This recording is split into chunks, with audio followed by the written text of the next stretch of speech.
ආයුබෝවන් සුබ දවසක් දරුවෝ හැම දෙනාටම. පුතේ අද සාදරයෙන් පිළිගන්නවා අපේ O level ICT ප්‍රශ්න පත්‍ර සාකච්ඡාවට.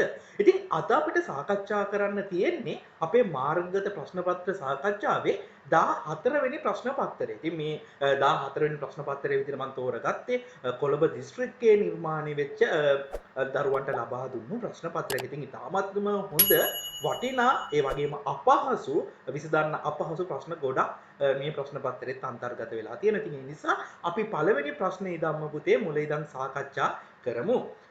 පළවෙනි ප්‍රශ්නේ අහනවා තෙවන පරම්පරාවේ පරිගණක සතු ලක්ෂණ පහත දක්වා ඇති කවරකින් සමන්විත වේද කියලා. ඉතින් අපි දන්නවා පළමු පාඩමෙන් තමයි 10 වසරේ මේ ප්‍රශ්නේ නිර්මාණය කරන්න පුතේ. එතකොට අපි දන්නවා පරම්පරා මූලිකව අපිට පහක් තියෙනවා. පළමු දෙවන තෙවන සිව්වන පස්වන කියලා. පළවෙනි පරම්පරාව රික්තක නල, දෙවෙනි පරම්පරාව ට්‍රාන්සිස්ටර්, තුන්වෙනි පරම්පරාව අනුකලිත පරිපත, හතරවෙනි පරම්පරාව ශුද්ධ සකසනය සහ අපි පස්වන පරම්පරාව කෘත්‍රිම බුද්ධිය කියලා හඳුන ගන්නවා පුතේ. ඉතින් මෙන්න මේ මූලික තාක්ෂණයන් පිළිබඳ දැනුම තියෙන දරුවෙකුට මේ ප්‍රශ්නයට පිළිතුරු ඉතාමත් පහසුවෙන් හොයාගන්න පුළුවන්. දැන් ගත්තොත් පුතේ මේ පළවෙනි එකේ දීලා තියෙන පළවෙනි පිළිතුරේ ට්‍රාන්සිස්ටර් කියලා මුලින්ම සඳහන් වෙනවා තියෙනවා. අපි දන්නවා මේ ට්‍රාන්සිස්ටර් එන්නේ දෙවන පරම්පරාවේ. එහෙනම් අපිට ඒක පළමු පිළිතුර කපා ඉවත් කරන්න පුළුවන්. දෙවෙනි රික්තක නල අපි දන්නවා මේ ඇවිල්ලා පළවෙනි පරම්පරාවේ තාක්ෂණයක්. තුන්වෙනි එක ශුද්ධ සකසනය. අපි දන්නවා පුතේ ශුද්ධ සකසනය චිත්‍ර කතුරු මුහුණක් එහා මෙහා ගෙන යාම හැකියාව තිබුණේ සිව්වන පරම්පරාවේ පරිගණක. එහෙම නැතුව තෙවන පරම්පරාවේ නෙමේ අනුව අපිට තෙවන පිළිතුරත් මේකේ වැරදි පිළිතුරක් විදිහට තමයි තෝරන්න වෙන්නේ. හතරවෙනි පිළිතුර කියනවා අනුකලිත පරිපත. හරියටම හරි නේද? තුන්වන පරම්පරාව third generation එක use කරේ පුතේ අපි කියනවා අනුකලිත පරිපත. අපි මේකට පුතේ ඉංග්‍රීසි වලින් කියන integrated circuit කෙටියෙන් කියනවා මේ මොකක්ද? IC කියලා. එහෙනම් පුතේ පුතාලා බලන්න හරියට උත්තර ලියලා තියෙනවද? පළවෙනි ප්‍රශ්නෙට නිවැරදි පිළිතුර වෙන්න ඕනේ පිළිතුරු අංක 4. පළවෙනි ප්‍රශ්නෙට නිවැරදි පිළිතුර වෙන්න ඕනේ පිළිතුරු අංක 4. බලන්න පුතාලගේ හරිය නම් පුතාලා හරියක් දාගන්න.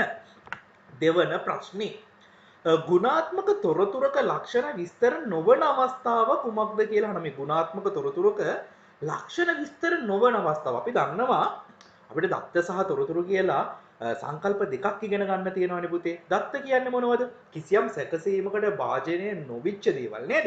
සාමාන්‍යයෙන් නමක් දුරකථන අංකයක් අපි දත්තයක් විදිහට හඳුන ගන්නවා. මෙන්න මේ දත්තම ක්‍රියාවලියකට භාජනය යම් කිසි සැකසීමකට භාජනය කරාට පස්සේ එයින් ලැබෙන ප්‍රතිදානය අපි හඳුන ගන්නවා තොරතුරක් කියලා. ඒ වගේම අපි දන්නවා ගුණාත්මක තොරතුරක් වුණාම ඒකේ අදාළ බව තියෙන්න ඕනේ, විශ්වාසවන්ත බව තියෙන්න ඕනේ, නිවැරදිතාව තියෙන්න ඕනේ නේද? පිරිවැයවම වෙන්න ඕනේ. මෙන්න මේ වගේ ගුණාත්මක තොරතුරක ලක්ෂණක් තියෙන්න ඕනේ පුතේ. ඉතින් අපි බලමු මේ දීලා තියෙන ලක්ෂණ වලින් ගුණාත්මක තොරතුරක ලක්ෂණ විස්තර නොවන අවස්ථාව මොකක්ද කියලා. පළවෙනි එක කියනවා 2016 වර්ෂය සඳහා රටේ ජනගහන ඝනත්වය ගණනය කිරීමේදී සියලුම දිස්ත්‍රික්ක ආවරණය වන ලෙස තොරතුරු ලබා ගැනීම තොරතුරක සම්පූර්ණ බව. හරියට හරිනේ පුතේ. සමස්තය ගන්නවා කියන්නේ සම්පූර්ණ බවට හොතව නිදසුනක්. එහෙනම් අපිට මේක ගුණාත්මක තොරතුරක් විදිහට හඳුනා ගන්න පුළුවන්. දෙවැනි එක බැලුවොත් 10 ඒ පන්තියේ සිසුන්ගේ ලකුණු වල සාමාන්‍ය අගය ගණනය කිරීමේදී පන්තියේ සියලු සිසුන් ලබාගත් මුළු ලකුණු ඇසුරින් ගණනය කිරීම සිදු කිරීම තොරතුරක නිවැරදි බවට උදාහරණයක්. ඔව් ඉතින් පන්තියේ සියලු සිසුන් ලබාගත් මුළු ලකුණු ඇසුරෙන් පොඩින්න පන්තියේ සිටින මුළු සිසුන් ප්‍රමාණයගේ ගන්න වෙනවා පුතේ. එතකොට තමයි මොකද මේක කියන්නේ සිසුවෙකුගේ සාමාන්‍ය නෙමෙයි. සිසුන්ගේ ලකුණු වල සාමාන්‍ය. එතකොට පන්තියේ සියලුම සිසුන් අවශ්‍ය වෙන. එහෙනම් ඒකත් නිවැරදි බවට හොඳ නිදසුනක්. එහෙනම් ඒකත් නිවැරදි. තුන්වෙනි එක බලමු අපි. අද දින සුළගේ වේගයේ ආර්ද්‍රතාවය උෂ්ණත්වය භාවිතය සකස් කළ ලද වාර්තාව ඇසුරෙන් ඊළඟ සතියේ සඳුදා දිනයේ කාලගණන අනාවැකයක් පුරෝකථනය කිරීමට තොරතුරක ඇති කාලීන බව නෑ කාලීන බව වෙනවද? මේ ඊළඟ සතියේ වෙන්න තියෙන දෙයක් අපිට අද කියන්න බෑ නේද පුතේ? ඒක කාලීන බව අපි එන සමුද අඩුගානේ ඉරිදා දවසේවත් තමයි සමුද ගැන විස්තර ගන්න ඕනේ. කාලීන නෑ. එහෙනම් මේ තුන්වෙනි එක වැරදි අවස්ථාවක් විදිහට අපි හඳුනා ගන්න පුළුවන්. මේ අනුව අහන්නේ ලක්ෂණ විස්තර නොවන අවස්ථාවනේ. එහෙනම් දෙවෙනි ප්‍රශ්නෙට පිළිතුරු වෙන්න ඕනේ පුතේ පිළිතුරු අංක 3. අපි යන් ඊළඟ ප්‍රශ්නෙට. මේ තුන්වෙනි ප්‍රශ්නේ අහනවා ඉගෙනුම් කළමනාකරන පද්ධතියක්. අපි LMS කියලා කියන්නේ learning management system. දැන් මගෙත් තියෙන පුතේ අර EVIT එක. ඒක learning management system එකක්. අහනවා ලියාපදිංචි වූ ශිෂ්‍යයෙකුට ඉන් ලබා දෙන පහසුකමක් වන්නේ. පහසුකමක් අහන්නේ නේද? අපි බලමු. ක්‍රියාකාරකම් අධීක්ෂණය සහ ප්‍රතිඵල දැක්වීමට හැකිවීම. ඒක ඇවිල්ලා පරිපාලන ඒකකයට තියෙන එකක්. ඒක සිසුන්ට තියෙන එකක් නෙමෙයි. මෙතනින් අහන්නේ මේ ශිෂ්‍යයෙකුට තියෙන පහසුකමක්. කාල පරිච්ඡේද වෙන්කර දැක්වීම ස්වයංක්‍රීය සීනු පද්ධතියක් භාවිතා කිරීම. ඒකත් පරිපාලන ඒකකයට තියෙන එකක්. එහෙනම් අපිට මේ පළවෙනි එක ගන්නත් බෑ, දෙවෙනි එක ගන්නත් බෑ. පාසල් පැවරුම් නිවසේදී නිම කර එසනින් උඩුගත කිරීමට හැකිවීම. අන්න පුතා ඒක ශිෂ්‍යයෙකුට තියෙන ඉතාමත් වටිනා වාසියක්. එහෙනම් තුන්වෙනි ප්‍රශ්නෙට නිවැරදි පිළිතුර වෙනවා පිළිතුරු අංක 3. පිළිතුරු අංක 3 තමයි අපිට නිවැරදි පිළිතුර විදිහට මේ තුන්වෙනි ප්‍රශ්නෙට තෝරන්න පුළුවන්. බලන්න අපේ පුතාලගේ ප්‍රශ්න පත්‍රය හරියට කරලා තියෙනවද කියලා. අපි යම් ප්‍රශ්න අංක 4ට. දත්ත කියවීමේදී හා ලිවීමේදී උපාංගවල ප්‍රවේශ වේගයන් අවරෝහණ කියන්නේ පුතේ වැඩිම එකේ ඉඳන් අඩුම එක දක්වා නේද? ආකාරයට පෙළ ගැස්වීමේදී නිවැරදි අවස්ථාව වන්නේ අපි දන්නවා ප්‍රවේශ වේගය ගත්තොත් එහෙම පුතේ වැඩිම වේගයක් තියෙන රෙජිස්ටර් මතකයේ. එතකොට අපිට මේකෙදි සංඛ්‍යාංක බහුවිධ තැටියයි චුම්බක පටිය කියන පිළිතුරු දෙක ඉතාමත් පහසුවෙන් ඉවත් කරන්න පුළුවන්. දැන් අපිට තියෙන 2යි 3යි. 2යි 3යි දෙකේම තියෙන පළවෙනි රෙජිස්ටර් මතකයේ. ඊළඟට සඳහන් වෙන්න ඕනේ පුතේ කෑච් මෙමරි නිහිත මතකය. දෙවනි පිළිතුරේ දෙවෙනියට තියෙන සැනලි මතකේ නෑ. හැබැයි තුන්වෙනි එකේ නිහිත මතකයේ තියෙන. එහෙනම් අපිට මේකේ ප්‍රශ්න අංක 4ටත් නිවැරදි පිළිතුර විදිහට එන්න පුළුවන්. මොකක්ද? පිළිතුරු අංක 3. පිළිතුරු අංක 3 තමයි නිවැරදි නේද පුතේ? හැබැයි මේක ආරෝහණ පිළිවෙලට හවන පුතේ ඉස්සෙල්ලාම එන්නේ. ඒ කියන්නේ ආරෝහණ කියන්නේ කුඩාම එකේ ඉඳන් වැඩිම එක දක්වානේ. එතකොට ප්‍රවේශ වේගයේ අඩුම චුම්බක පටි. එහෙනම් පළවෙනි උත්තරේ ගන්න පුළුවන්. නමුත් මේක යන්නේ අවරෝහණ ක්‍රමයට නිසා ප්‍රශ්න අංක 4 නිවැරදි පිළිතුර වෙනවා පිළිතුරු අංක 3. එන් පස්සේ පස්වෙනි ප්‍රශ්නේ අපේ 10 දෙවනි එකකෙන් නිර්මාණය කරලා තියෙනවා. ජාල ස්පල නෙට්වර්ක් ටොපොලොජි පිළිබඳ සත්‍ය ප්‍රකාශය තෝරන්න කියනවා. මුදු ස්පලකය අවම වයර් ප්‍රමාණයක් භාවිතා කරයි. අපි ඒක තියාගමු. හරි? පුළුවන්. එහෙම වෙන්නත් පුළුවන්. තාරක ස්පලකයේදී සියලුම පරිගණක එක් ප්‍රධාන වයරයකට සම්බන්ධ වෙන්නේ නැහැ නේ පුතා. එහෙම සම්බන්ධ වෙන්නේ බස් එකේදී. බස් ස්පලකයේදී එක් පරිගණකයක් ක්‍රියාවිරහිතව මුළු ජාලයම බිඳ වැටේ. එක් පරිගණකයක් ක්‍රියාවිරහිතව මුළු ජාලයම බිඳ වැටෙන පුතේ රින් ටොපොලොජි එකේදී. කත් වැරදි. රුක් ස්පලකයේ ප්‍රධාන අවාසිය වන්නේ සම්පූර්ණ ජාලයම එක් ප්‍රධාන එක් ප්‍රධාන ජා පරිගණකයට සම්බන්ධ වෙලා නැහැ. එහෙනම් මේකත් වැරදි. හරි. අපි හිතුවා හරි. ප්‍රශ්න අංක 5ට නිවැරදි පිළිතුර වෙන්න ඕනේ. පිළිතුරු අංක 1 මුදු ස්පලය අම වයර් ප්‍රමාණයක් භාවිතා කරා. මොකද මේක මෙන්න මෙහෙමනේ පුතේ තියෙන්නේ. ඔන්න ඔහොමනේ තියෙන්නේ. අර මේකෙදි තමයි මොකක් හරි කම්පියුටරයක් බිඳ වැටුනොත් ජාලෙම බිඳ වැටෙන්නේ. මේකේ කියනවා තාරක ස්පලකයේදී කියලා නෑ. නෑ සමා වෙන්න මේ බස් ස්පලකයේදී කියලා නෑ. එහෙම නෑ. පස්වෙනි ප්‍රශ්නෙට නිවැරදි පිළිතුර වෙනවා පිළිතුරු අංක 1. යමු අපි ප්‍රශ්න අංක 6ට.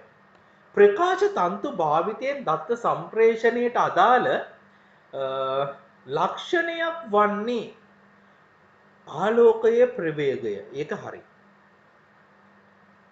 පූර්ව විභවාන්තරය වැරදි. පූර්ව අභ්‍යන්තර පරිවර්තනය ඒක හරි. බලන්න ඒ හා C කියලා උත්තරයක් තියෙනවද කියලා. ඔව් තියෙනවා. මේ ඉතින් එහෙනම් ප්‍රශ්න අංක 6ට නිවැරදි පිළිතුර වෙනවා පිළිතුරු අංක 3 අපිට ගන්න පුළුවන් නිවැරදි පිළිතුර විදිහට. යමු ප්‍රශ්න අංක 7ට. 53 දශමයේ සංඛ්‍යාවට තුල්‍ය දීමේ සංඛ්‍යාව උනේදී හරි ලේසි නේද පුතේ? අපිට තියෙන්නේ මේ සංඛ්‍යා පද්ධති පාඩමෙන් අහන ප්‍රශ්නයක්. දීමේ කරන්න තියෙන්නේ 53 අපිට දෙකෙන් බෙදන්න තියෙන්නේ. 5ට දෙකේ ඒවා 2යි, එකක් ඉතිරි. 13ට දෙකේ ඒවා 6යි, එකක් ඉතිරි. ඉදිරියෙන් දානවා අපි ඒක. 2ට දෙකේ ඒවා 1යි, 6ට දෙකේ ඒවා 3යි ඉතිරි බිඳුවයි. එකට නෑ 13ට දෙකේ ඒවා 6යි ඉතිරි 1යි. 6ට දෙකේ ඒවා 3යි ඉතිරි බිඳුවයි. 3ට දෙකේ ඒවා 1යි ඉතිරි 1යි. එකට දෙකේ ඒවා නෑ පුතේ බිඳුවයි ඉතිරි 1යි. බලන්න උත්තරයක් එනවද කියලා මේ පල්ලෙහා ඉඳන් උඩට බලන්න අපි උත්තරේ 110යි 101. 110යි 101. ඔව් මේ තියෙන්නේ. එහෙනම් මේ 7 වෙනි ප්‍රශ්නෙට දෙවෙනි පිළිතුර තමයි නිවැරදි පිළිතුර වෙන්න අවශ්‍ය වෙන්නේ. ඉතින් අපේ දරුවෝ කාට හරි මේ පාඩම නරඹන කාට හරි තවත් අපේ පන්තියට සම්බන්ධ වෙන්න අවශ්‍ය වෙනවා වගේ යාළුවෙකුට හරි පුතේ කියන්නේ දරුවන්ට මම පහත දාලා තියෙන දුරකථන අංකයට නම පාසල WhatsApp කරන්න කියලා. එතකොට ඒ කට්ටියටත් අපේ පන්තියට මාර්ගගතව සම්බන්ධ වීමේ හැකියාව තියෙනවා. ඒ වගේම පුතේ තව වැදගත් නිවේදනයක් තියෙනවා. පුතාලට නොවැම්බර් මාසේ 16 වෙනිදාන් පස්සේ සාමාන්‍ය පරිදි අපේ ඊවේ ආයතනයේදී පන්ති ආරම්භ වෙනවා. ඒකත් ඔයාලගේ යාළුවෝ දැනුවත් කරන්න. යමු අපි ප්‍රශ්න අංක 8ට. දීමේ සංඛ්‍යාවට සමාන සංඛ්‍යාවක් නොවන්නේ අපි බලමු මේ දීමේ සංඛ්‍යාව ලියාගෙන 101.11 දෙක තියෙන්නේ. ෂඩ් දශමයේ උත්තරයක් දීලා තියෙනවා. එහෙනම් අපි මේක ෂඩ් දශමයේ කරලා බලමු. ෂඩ් දශමයේ කරනවා නම් පුතේ දීමේ සංඛ්‍යාව පිටු 4 කාණ්ඩයන්ට කඩනවා. ඒකල් අපි 1 2 4 8 1 2 කියලා ලියා ගන්න. දැන් මෙතන පිටු 4ක් අවශ්‍ය නැහැ ඉස්සරහම තියෙන නිසා. ඉන්පස්සේ පුතේ මෙතනින් එනවා 2 8යි 2යි 10යි 1යි 11යි 11 කියන්නේ b. එහෙනම් අපිට පේනවා පළවෙනි එක නිවැරදි. හැබැයි අහන්නේ සංඛ්‍යාවක් නොවන්නේ මොකක්ද කියලා. එහෙනම් පළවෙනි එක හරි. අපි මේක ඊළඟට තියෙන අෂ්ටමය. අෂ්ටමයත් කරමු බලන්න.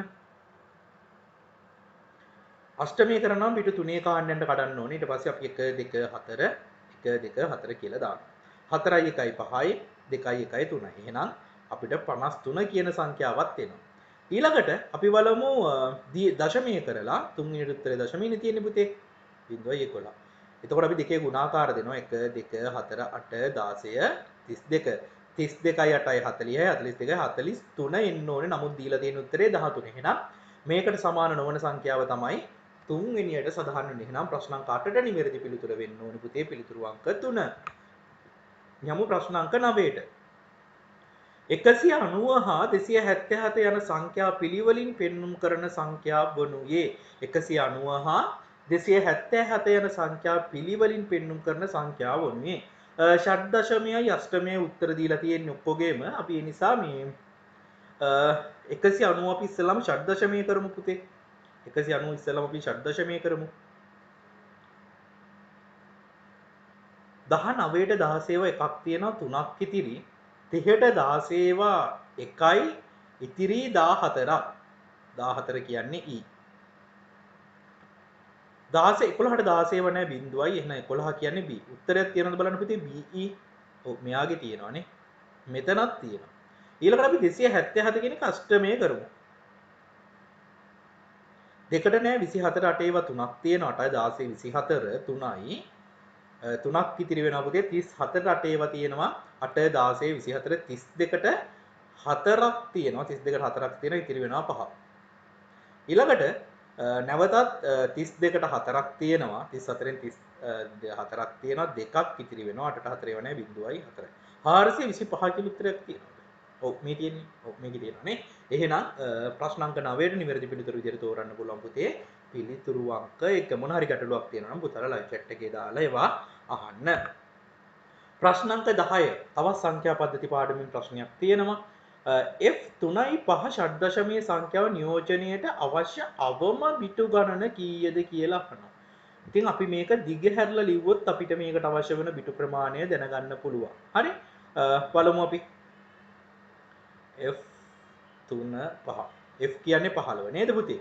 එහෙනම් 15 නිරූපණය කරන්න බිටු 4ක් අවශ්‍යයි. 3ට නිරූපණය කරන්න බිටු 4ක් අවශ්‍යයි. 5 නිරූපණය කරන්න බිටු 4ක් අවශ්‍යයි. එහෙනම් බිටු 4 8යි 12ක් අවශ්‍යයි. ප්‍රශ්න අංක 10ට නිවැරදි උත්තරය වෙනවා පිළිතුරු අංක 4. ප්‍රශ්න අංක 11. හොඳ ප්‍රශ්නයක්. ගිගාබයිට් දෙකක අන්තර්ගතය වන්නේ ගිගාබයිට් දෙකක. එහෙනම් අපි මේක දිගහැරලා ලියා ගන්නවා පුතේ ඉස්සෙල්ලාම වෙන්න මෙහෙම. බයිට්ස් කිලෝබයිට් බයිට් කිලෝබයිට් වෙනවා කිලෝබයිට් මෙගාබයිට් වෙනවා මෙගාබයිට් ගිගාබයිට් වෙනවා. මෙන්න මෙහෙම ලියා ගන්න මේ වගේ ප්‍රශ්නයක. ඊට පස්සේ දීලා තියෙන්නේ 2GB 2GB හරි ඊට පස්සේ පුතේ මේවට දාන්න 2.10 බල බයිට් 2.10 මෙතන 2.10 මෙතන 2.10යි හරි ඊට පස්සේ මේ ඔක්කොම දෙකේ ගුණාකාර වලින් අපි ලියා ගන්න ඕනේ දෙකේ ගුණාකාර වලින් එතකොට 2 කියන්නේ පුතා මෙතන හරි උත්තරයකට යන්න පොඩකින් මෙගාබයිට් ගත්තොත් කිලෝබයිට් ගත්තොත් 20කින් 20කින් නිරූපණය කරන්න බෑ මේ ගිගාබයිට් පුතේ 4ක් කරගන්න මෙතන එතකොට දෙකේ දෙවනි බලය මෙතනට එනවා 4 එතකොට හරි උත්තරේ උත්තරේකුත් නෑ මේකේ මට පේන්නේ හරි උත්තරයක්. 2යි 10යි 20යි 30යි 32යි. මේක හරිනම් උත්තරේ තියෙන්නේ 2යි 32යි බිට්ස් කියලා. බිට් කියලා ඔන්න ඔහම තියෙන්න ඕනේ පුතේ. මෙතන හරි උත්තරයක් නෑ මේකට. පුතාලා ලකුණක් දාගන්න මෙන්න මේ විදිහටයි මේකට ලකුණු වෙන්නේ. මම මේවා කතා කරපු වීඩියෝ ගොඩක් ඇති මේ මෙහෙයුම් පද්ධති සම්බන්ධව පුතාලා මේ වීඩියෝ එකක් බලන්න. පල්ලෙහා මේ මගේ නාලිකාවේ ඇති. එතකොට ඔයාලට මේ සම්බන්ධ ගණන් මම 5ක් 6ක් හැදුවා. ඔයාලට එතනින් මේක තේරුම් ගන්න පුළුවන්. ප්‍රශ්න අංක 12. දී ඇති තර්කන පරිපථය සඳහා අදාළ අගයන් පහත සත්‍යතා වගුව මගින් පෙන්වා දී ඇත. ඉහත සත්‍යතා වගුවේ සී තීරුව සඳහා ප්‍රතිදාන මොනවද කියලා අහන්න. හරි. 0.0 මුලින්ම 0.0 දාමු. මෙන්න මෙහෙම දාන්න මේ වගේ තිබ්බොත්. ඇන්ඩ් එකක් තුලින් 0.0 ගියොත් 0යි. නොට් එක තුලින් 0 මෙතනට එනවා මේක මෙතනින් ඇදී එකක් වෙනවා. 0යි 1යි ඔය එකකින් ගමන් කරොත් 1යි. එහෙනම් පළවෙනි වටේදී එකක් වෙනවා. ඊළඟට 0යි 1. 0.1යි ඇන්ඩ් එකකින් ගමන් කරොත් 0මයි. 1 මෙතනින් ගමන් කරද්දී 0ක් බවට පත් වෙනවා. 0යි මෙතනින් ගමන් කරද්දී 0ක් බවට පත් වෙනවා. ඊළඟට තියෙනවා එහෙනම් මෙතන 0යි. ඊළඟට 1.0. 1.0යි ඇන්ඩ් එකකින් ගමන් කරොත් 0යි. 0 මෙතනට ආවොහම මේකෙන් ගමන් කරපුවම එකක් බවට පරිවර්තනය වෙනවා. 1.0යි නැවතත් 1යි. එහෙනම් මෙතනට 1 එනවා. ඊළඟට 1යි 1. 1යි මෙතනින් ගමන් කරොත් 1යි පුතේ. 1 මෙතනට එනකොට 0ක් බවට පත් වෙනවා. මෙතනින් ගමන් කරද්දී සමාන 1 මෙතනටදී 1යි. 1 මෙතනින් ගමන් කරද්දී 0ක් බවට පත් වෙනවා. 0යි 1යි නැවතත් 1යි. එහෙනම් උත්තරයක් තියෙනවද බලන්න. 1.0යි 1යි 1 තියෙනව නේද? ප්‍රශ්න අංක 12ට නිවැරදි පිළිතුර වෙනවා පුතේ. පිළිතුරු අංක 2. ප්‍රශ්න අංක 13. ක්‍රිකට් තේරීම් කමිටුව ශ්‍රී ලංකා පිළ නියෝජනය කිරීම සඳහා A හා B ක්‍රීඩකයන් දෙදෙනා ආරම්භක පිතිකරු යුගල ලෙසද C හා D ක්‍රීඩකයන් දෙදෙනාගේ එක් අයෙකු තෙවන පිළිතුරු ලෙසද C හා D ගෙන් එක්කෙනයි. හරි. එක් අයෙකු තෙවන පිතිකරු ලෙසද තෝරා ගැනීමට තීරණය කරයි. ඉහත සංසිද්ධිය නිරූපණය කරනු ලබන්නේ. එතකොට අපි දන්නවා A හා B අනිවාර්යෙන් AND වෙන්න ඕනේ. C හා D කියන දෙකෙන් එක්කෙනයි අවශ්‍ය. එහෙනම් ඒක O කියන අවස්ථාව අපිට ගන්න පුළුවන්. එහෙනම් බලන්න A and B and COD. A and B and COD කියලා නේද? පිළිතුරු අංක 3 තමයි නිවැරදි පිළිතුර වෙන්න අවශ්‍ය වෙන්නේ. ප්‍රශ්න අංක 14. පහත සඳහන් කුමන ප්‍රකාශනයේ දී ඇති තර්කන පරිපතේ ප්‍රතිදානය නිරූපණය කරයිද කියලා අහන පුතේ මේක කරන්නේ මෙහෙමයි. මෙතන ඕදිවාරයේ තියෙන ඕදිවාරයෙන් එනවා ප්‍රතිදානයට A ධන B. මම චුට්ටක් වේගෙන් කරන් යන්නේ. මම මේ වගේ ප්‍රශ්න පත්‍ර ගොඩක් ඔයාලට කරා. ගොඩක් මේ සිද්ධාන්ත කතා කරා. ඒ නිසා මම හිතනවා පුතාලට තේරුම් ගන්න පුළුවන් කියලා. හැබැයි ගැටලුවක් තියෙනවා නම් පුතාලා දන්නවා මගේ දුරකථන අංකයට WhatsApp කරලා ගැටලු විසඳ ගන්න පුළුවන්. ඒ වගේම මාව මුණ ගැහිලා පන්ති පටන් ගත්තට පස්සේ විසඳ ගන්න හැකියාව තියෙනවා. ඉතින් අපි මේවා ගොඩක් කරපු නිසා අපේ දරුවන්ට මේවා පහසු නෑ කියලා මම විශ්වාස කරනවා. ඉතින් ඒ වගේම පුතේ මේ වීඩියෝ එකට ලයික් එකක් දාන්න. පුතාලගේ අදහස් කමෙන්ට් එකක් විදියට දාන්න අමතක කරන්න එපා. A ධන B මෙතන තියෙන පුතේ නැන්ඩ් එකක්. එහෙනම් මෙතනින් එළියට එන්න ඕනේ A තිතක් B බා. Q ගෙන් එළියට යන්න ඕනේ. එහෙනම් අවසානයේ මොකක්ද? A ධන B මෙතන නැන්ඩ් එකක් තිතක් A තිතක් B බා. ඔන්න ඔහොම උත්තරයක් තියෙනවද බලන්න. තියෙනව නේද? එහෙනම් මේ පළවෙනි පිළිතුර තමයි අපිට ප්‍රශ්න අංක 14ට නිවැරදි පිළිතුර විදියට තෝරන්න හැකියාව තියෙන්නේ. අපි යම් ප්‍රශ්න අංක 15ට. රූපයේ දැක්වෙන විද්‍යුත් පරිපථය මගින් දැක්වෙන තාර්කික දිවාරය විය හැක්කේ. පුතේ අපිට මේ පැහැදිලිව කියන්න පුළුවන් මේ අවස්ථා දෙකම ඔන්න උනොත් විතරයි බල්බ් එක පත්තු වෙන්නේ. එහෙනම් කතන්දර මුකුත් අවශ්‍ය නැහැ. මේක දිවාරය අනිවාර්යයෙන් මොකක්ද? N දිවාරය වෙනවා. එහෙනම් ප්‍රශ්න අංක 15ට නිවැරදි පිළිතුරු අංක 4 N දිවාරය. ප්‍රශ්න අංක 16 වැඩිම විශේෂ සංඛ්‍යාංග සහ අඩුම විශේෂ සංඛ්‍යාංග ඉතාමත් පහසුයි පුතේ. වැඩිම වෙන්න ඕනේ 7, අඩුම වෙන්න ඕනේ 4. බලන්න ප්‍රශ්න අංක පිළිතුරු අංක 4 ප්‍රශ්න අංක 16ට නිවැරදි පිළිතුර විදිහට අපිට පහසුවෙන් තෝරන්න පුළුවන්. යමු ප්‍රශ්න අංක 17ට. වදන් සැකසුම් මෘදුකාංගයේ භාවිතයෙන් ලේඛනයක් සකස් කරමින් සිටින අතරතුර කන්ට්‍රෝල් එකත් එක්ක බෑක් ස්පේස් එකේ බුණොත් කොහෙටද ගමන් කරන්නේ කියලා කියනවා.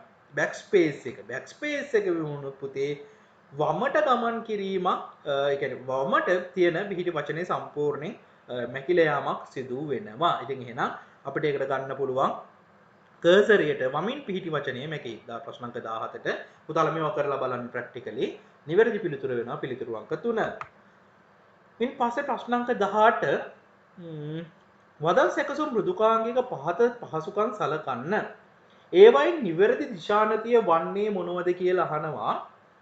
ලෑන්ඩ්ස්කේප් එකයි පෝර්ට්‍රේට් එකයි ඒක තමයි දිශානති දෙක නේද පුතේ? එහෙනම් A හරි C හරි B වැරදි. A හා C උත්තරයක් කියනවද බලන්න. තියෙනවනේ. පිළිතුරු අංක 2 තමයි ප්‍රශ්න අංක 18ට නිවැරදි වෙන්නේ. වදන් සැකසුම් මෘදුකාංගයකදී ලයිස්තු අංක 1 ලබා ගැනීම සඳහා පහත අයිකරණකින් වඩා සුදුසු වන්නේ කුමක්ද කියලා අහනවා. ඉතාමත් ලේසි අපි මේවා ඉතිතරම් කරා. පිළිතුරු අංක 2 B. වදන් සැකසුම් ලේඛනයක් නිර්මාණය කර ගැනීමට වලාකුළු පරිගණක සංකල්පය භාවිතා කිරීමේ වාසියක් නොවන්නේ. බලමු. ලේඛනයේ සුරකීම සඳහා අන්තර්ජාලයට පහසුකම් ලැබීම පහසුකමක් වාසියක්. ස්ටෝ කිරීම සඳහා පරිගණක ද්විතීයික මතකයේ ඉඩක් අවශ්‍ය වීම. ඒක පොඩ්ඩක් තියමු. තුන්වෙනි එක. අන්තර්ජාල පහසුකම් ඇති ඕනෑම පරිගණකයේදී ලේඛන විවෘත කිරීම ඒක පහසුකමක්. පරිගණකයේ වදන් සැකසුම් මෘදුකාංග ස්ථාපිත කර තිබීම අවශ්‍ය නොවීම ඒක පහසුකමක්. එහෙනම් ආචාර්ය කිරීම සඳහා පරිගණක ද්විතීයික මතක ඉඩක් අවශ්‍ය වීම කියන එක තමයි අපිට ගන්න පුළුවන් වෙන්නේ වාසියක් මේ නොවන එකක් විදිහට. එහෙනම් ප්‍රශ්න අංක 20 නිවැරදි පිළිතුරු අංක 2 බලන්න අපේ පුතාලගේ පිළිතුරු නිවැරදිව සටහන් කරලා තියෙනවද කියලා.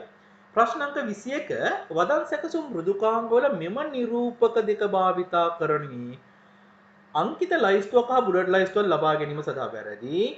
වචන දෙකක් අතර දුර වැඩි කිරීම සඳහා වැරදි. පේලි අතර පරතරය අඩු වැඩි කිරීම සඳහා වැරදි. පරතරය අඩු වැඩි කරන්න නෙමේ අනුඡේදන මට්ටම් අඩු වැඩි කිරීම සඳහා. එහෙනම් 21ට නිවැරදි පිළිතුර වෙනවා පුතේ පිළිතුරු අංක 4. ප්‍රශ්න අංක 22 දෘඩ තැටියක් තාර්කිකව කොටස් වලට බෙදා වෙන් කිරීම පංගු කිරීම කියලා කියනවා. පංගු කිරීම ලෙස පාර්ටිෂන් ලෙස හැදින්වේ. මෙම කාර්ය සිදු කළ දෘඩ තැටියක එකවර දත්ත තැන්පත් කළ නොහැකි අතර ඒ සඳහා වෙන්වෙන්ව එම කොටස් ආකෘතීකරණයට ලක් කරන්න ඕනේ. ඒ කියන්නේ ෆෝමැටිං කරන්න අවශ්‍ය වෙනවා. එහෙනම් මේ දෙක හරියට තියෙනවා පිළිතුරු අංක 1. 22ට උත්තරේ අංක වෙනවා පුතේ පිළිතුරු අංක 1. ප්‍රශ්න අංක 23 8GB ප්‍රමාණයෙන් යුතු සැනලි මතකයේ දැනට භාවිතා නොකර ඇති ඉඩ ප්‍රමාණය 2GB ප්‍රමාණයක් වේ. එම ඉඩ උපරිම වශයෙන් භාවිතා කර පහත දැක්වේ නැති ගොනු වතුරෙන් කුමන ගොනුව ආචාර්ය කරන්න පුළුවන්ද කියලා අහනවා. බලමු. මෙගාබයිට් 1500ක් කියන්නේ පුතේ ගිගාබයිට් 1.5. එතකොට අපිට මේක දැම්මොත් මේක දාන්න බෑ. හැබැයි මේකත් එක්ක මේක දාන්න පුළුවන්. අපි බලමු උත්තර. XMP4 සහ ZGIF. බෑ මේ දෙක දාන්න බෑ. Y එකයි Z එකයි. Y එකයි Z එකයි දාන්න පුළුවන්. y එකයි z එකයි දාන්න පුළුවන්. මේක වැරදි. x විතරක් නෙමෙයි මේකත් දාන්න පුළුවන් නේ. එහෙනම් උත්තරේ වෙනවා මේකට 23ට පිළිතුරු අංක 2. ප්‍රශ්න අංක 24 25 සඳහා මෙකී ඇති දසුන් තීරුව පහදක වී ඇත කියලා කියනවා. ඉලෙක්ට්‍රොනික සමර්පණ මෘදුකාංග භාවිතයෙන් කදා විශාල ප්‍රමාණයක් අනුපිළිවෙලින් වෙනස් කිරීමට වඩාත් සෝට් කරන්න හොඳ. ස්ලයිඩ් සෝට් කියන්නේ මේ දෙවෙනියට තියෙන අයිකන් එක. එහෙනම් පිළිතුරු අංක 2. 25 ඉලෙක්ට්‍රොනික සමර්පණ මෘදුකාංගයේ භාවිතයෙන් කදාවක් ප්‍රදර්ශනය කිරීම සඳහා වඩා සුදුසු නිරූප කදාවක් ප්‍රදර්ශනය කරන්න පුතේ ස්ලයිඩ් ෂෝ 4. එහෙනම් පිළිතුරු අංක 4 වෙන්න ඕනේ. මේ ඉතාමත් ලේසි නේද අපේ දරුවන්ට? ප්‍රශ්න අංක 26 පහත දැක්වෙන ඉලෙක්ට්‍රොනික සමර්පණ මෘදුකාංග සම්බන්ධ වගන්ති සලකා බලන්න කියලා කියනවා. මේවා අතරින් නිවැරදි වන්නේ. බලමු අපි නිවැරදි ඒවා. එක් දෘශ්‍ය රාමුවක සිට තවත් දෘශ්‍ය රාමුවකට මාරු වීම සඳහා කදා සංක්‍රමණය ට්‍රාන්සිෂන් භාවිතා කළ හැකි. ඔව් ඒක නිවැරදි පුතේ. මාස්ටර් පේජ් මගින් සමර්පණයේ හැඩය වෙනස් කරන්න පුළුවන්. හැඩය වෙනස් කරන්න හැකියාවක් නැහැ. හැඩය වෙනස් කරන්න බෑ. තත්ත්ව තීරුව මගින් සමර්පණයේ සකස ඇති රාමු ගණන හා දැනට තෝරාගෙන ඇති රාමුවේ අංක දර්ශනය කරයි. ඔව් ඒක නිවැරදි. එහෙනම් උත්තරය වෙනවා A හා C. පිළිතුරු අංක 2. ප්‍රශ්න අංක 27 ඉලෙක්ට්‍රොනික සමර්පණ මෘදුකාංගයක කදාවක සැකස්ම A සැකස්මේ සිට B සැකස්මට වෙනස් කිරීමට භාවිතා කරන්න පුළුවන් පුතේ කදා පිරිවැසුම් ස්ලයිඩ් ලේඅවුට්. උත්තරය අංක 3. ඉතින් මම මේව කරලා තියෙන නිසා මම මේවට උත්තරේ විතරක් හරියට කියාගෙන යන්න මොන හරි ගැටලුවක් තියෙනවා නම් පුතාලට පුළුවන් මාව සම්බන්ධ කරගෙන විමසීමක් කරන්න. ඉතින් මොන හරි ගැටලුවක් තියෙනවා අනිවාර්යෙන් කියන්න පුතේ මම පුළුවන් උපරිමයෙන්ම කරන්න. කියන්නේ පුතාලට කොවිඩ් කියලා පුතාලා දන්න නවත්තන හිටියේ නෑ පන්තිය හැමදාම කරා. දවසක් මග හැරුණා ඊට අතිරේකව හරි කරලා තියෙනවා. සම්පූර්ණ විෂය නිර්දේශය ආවරණය කරලා තියෙනවා. ඉතින් මං හිතන්නේ ගුරුවරයෙක් විදිහට මට සතුටුයි. මගේ දරුවෝ හැමදාමත් හොඳ ප්‍රතිඵල වලටත් යනවා. ඒ වගේම අපි හැමෝටම කලින් විෂය නිර්දේශ ආවරණය කරනවා. වැඩිපුර ප්‍රශ්න පත්‍ර කරන පන්තියේ විදිහට අපි අපේ පන්තිය විශේෂයෙන් හඳුන්වා දෙන්න පුළුවන්. ප්‍රශ්න අංක 28 ඉලෙක්ට්‍රොනික සමර්පණ මෘදුකාංගයක් භාවිතයෙන් නිර්මාණය කරන සමර්පණ නව කතාවක් ලබා ගැනීම. මම මේවා කටපාඩම් කරවලා තියෙනවා නේද පුතේ? මොකද්ද? කන්ට්‍රෝල් M ප්‍රශ්න අංක 28 නිවැරදි පිළිතුර වෙනවා. පිළිතුරු අංක 1. යමු අපි ප්‍රශ්න අංක 29ට 29 ඉඳන් 32 දක්වා අහලා තියෙන්නේ පුතේ පැතුරුම්පත් එකෙන් නේද? 29 බලමු. A1 A2 A3 B3 වල අගයන්. A1 A2 A3 B3 මෙන්න මේ වගේ අවස්ථාවක සම් එක පාවිච්චි කරනවා නම් කමාවක් දාලා තමයි B3 ගන්න වෙන්නේ නේද පුතේ A1 සිට A3 තෝරලා කමාවක් දාලා B3 තෝරන්න ඕනේ. එහෙනම් උත්තරයේ විදිහට මේකේ ගන්න පුළුවන් පිළිතුරු අංක 4 නේ A1 සිට A3 දක්වා කමාවක් B3 පිළිතුරු අංක 4යි නිවැරදි. හරි. එහෙම නැත්නම් මේක තව ලියන්න පුළුවන් A1 ධන B1 ධන ඔහොම ලියන්නත් පුළුවන්. මෙහි ඇති සියලුම සංඛ්‍යා වලින් විශාලම සංඛ්‍යාව විසවීම සඳහා D4. එහෙනම් පරාසය තෝරන්න ඕනේ max ගහලා මෙතන ඉඳන් මෙතනට. එහෙනම් සමානයි max A1 සිට C3 දක්වා. ඒක තමයි ඉතින් ගන්න පුළුවන් හොඳ මේක. මේ වගේනොත් ගන්න පුළුවන් පුතේ. මෙහෙමත් ගන්න පුළුවන්. කමාදදා තියලා තියෙන්නේ. මෙහෙමත් ගන්න පුළුවන්. නමුත් මම මේකේදී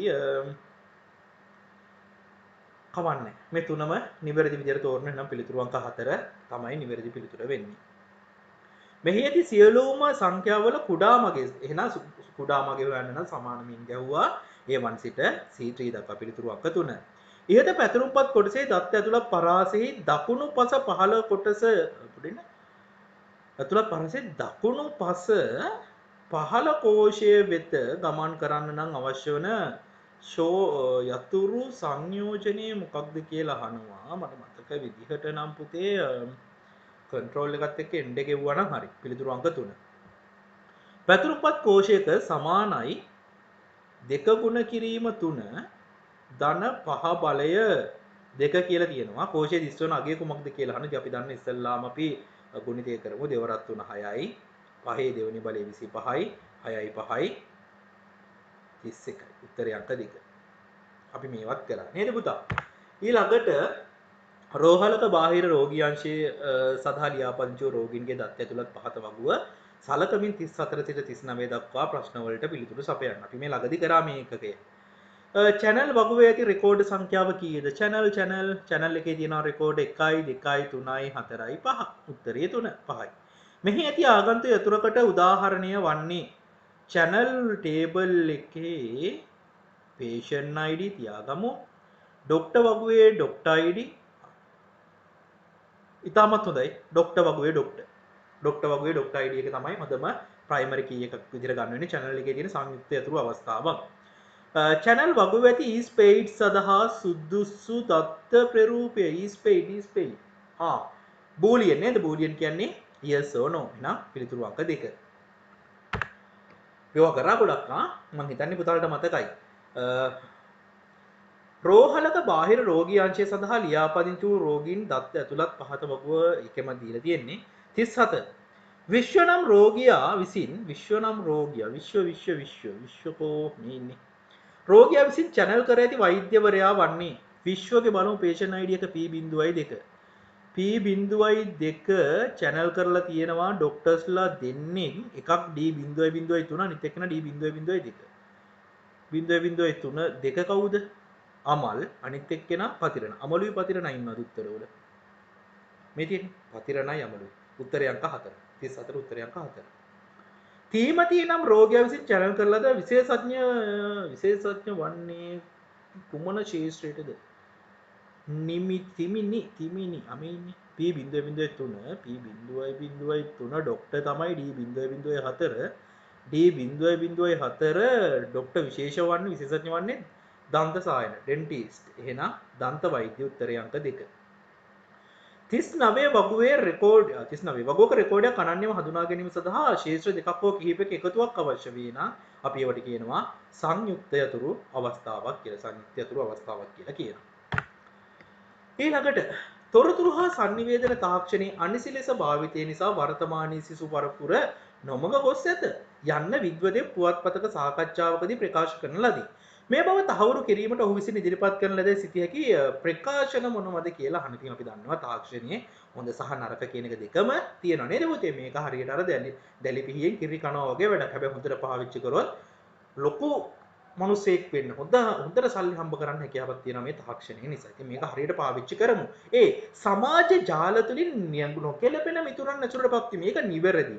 ඒ නිසා ගොඩක් වෙලාවට නොමග යන දරුවෝ තාක්ෂණයට ඇබ්බැහිවීම නිසා අධ්‍යාපන කටයුතු මගහැරීම නිසා විවිධ අපහසුතා ඇති වීම ඒකත් හරි. පෞද්ගලික අතර හාන්ඩස පින්තූර ඒකත් හරි. ඊ පුවත්පත් හා ඊ පොත්පත් කියව නෑ ඒක හොඳ එකක්. ඊ පුවත්පත් කියවන්න කියන්නේ ඒක හොඳ පුරුද්දක් නේ. එහෙනම් බලන්න උත්තර වෙන්න ඕනේ ABC විතරයි. පිළිතුරු අංක 2 පිළිතුරු අංක 2. එහෙනම් පුතේ මේ ප්‍රශ්න පත්‍රයේ ප්‍රශ්න 40ක් තිබ්බා. ඒ ප්‍රශ්න 40ම අපි ඉක්මනින් සාකච්ඡා කරා. අද අපි ගොඩක් වෙලාවට Zoom එකේ පන්ති කරන්න ගියේ නැත්තේ දරුවන් එන්නත් කරන්නේට පාසල් වලට යන නිසා. ඉතින් මම හිතනවා මේ ප්‍රශ්න පත්‍රය පුතාලා කරන්නේ නැති. ඒ වගේම පුතාලට මේ ප්‍රශ්න පත්‍රයට හොඳට ලකුණුත් අරගෙන ඉන්නවා. ඉතින් පුතාලා ගත්ත ලකුණු පුළුවන් නම් මට මැසේජ් එකකින් හරි එවන්න කීයක් ලකුණු ගම්බුණාද කියලා. ඉතින් එහෙනම් පුතේ තවත් දවසක අපි ඉක්මනටම මාර්ගගතව පන්තිට සම්බන්ධ වෙමු. මීළඟ සිකුරාදා දිනේදීත් පුතාලගේ පන්තිය Zoom ඔස්සේ පැවැත්වෙනවා. ඉතින් එහෙනම් අද නම් මම මෙතනින් අවසන් කරනවා. හැමෝටම සුබ දවසක්.